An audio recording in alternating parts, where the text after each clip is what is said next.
గుర్తుపెట్టుకోండి, దేవుడు ఆలస్యంగా బిడ్డనిస్తున్నాడు అంటే వాడు ఒక గొప్ప చరిత్రలో నిలిచిపోయేవాడు అవుతాడు, మీరు సరిగ్గా పెంచగలిగితే. ఎందుకంటే మీరు బైబిల్లోని చరిత్ర పురుషులందరిని ఒక్కసారి తట్టి చూడండి, అందరూ లేటుగా పుట్టినోళ్ళే, అవునా కదా? ఇస్సాకు ఎప్పుడు పుట్టాడండి? సారామ్మకి 90 ఏళ్ళకు పుట్టాడు, లేటుగానే పుట్టాడు. యోసేపు ఎప్పుడు పుట్టాడండి? రాహేల్కి లేటుగానే పుట్టాడు. బాప్తీసం ఇచ్చి యోహాన్ ఎప్పుడు పుట్టాడండి? ఎలిజబెత్కి లేటుగానే పుట్టాడు.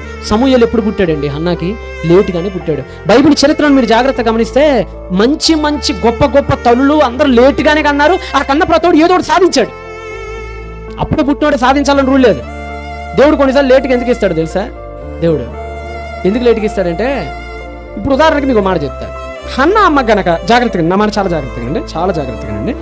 హన్నా అమ్మకు గనక దేవుడు పెళ్ళైన సంవత్సరానికే కనుక బిడ్డనిస్తే ఆవిడ మొక్కుబడి చేసుకుని ఉండేది. 11వ వచనంలో ఏ మొక్కుబడి? ఏవా మంగళకత్తి వాడి మీద వేయనివ్వను, వాడిని నీకే ఇచ్చేస్తానని ఈ మొక్కుబడి వచ్చేది కాదు.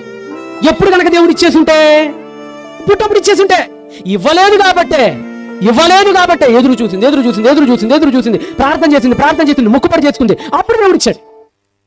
అంటే ఇంకొక మాట చెప్పాలంటే, హన్నా అమ్మకి పెళ్ళైన వెంటనే కనుక పిల్లోడు పుట్టేసుంటే ఈ రోజు సమూయేలు అనే వ్యక్తే బైబిల్లో ఉండేవాడు కాదు. ఈ సమూయేలు మొదటి గ్రంథం, రెండో గ్రంథం అనేటువంటి 2 పుస్తకాలే ఉండే కాదు అసలు బైబిల్లో.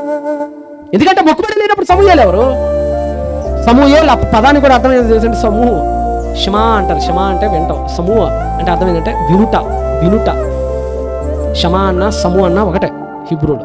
సమూహ అంటే వినటం, ఏల్ అంటే దేవుడు విన్నాడు, నా మొరను ఆలకించాడని అర్థం ఆ పేరులో.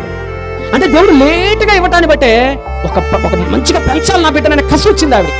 ఆ కసి రావాలంటే లేట్ అవ్వాలి, అందుకనే లేట్ చేస్తాడు దేవుడు కొన్నిసార్లు. మీరు బాధపడకండి. పెళ్ళి ఇంకా ఎవరైనా పిల్లలు పుట్టని చెల్లెళ్ళు కనుక ఇక్కడ ఎవరైనా ఉంటే, సోదరీమణులు ఎవరైనా ఉంటే మీరు బాధపడకండి. మీ ప్రయత్నాలు మీరు చేయండి.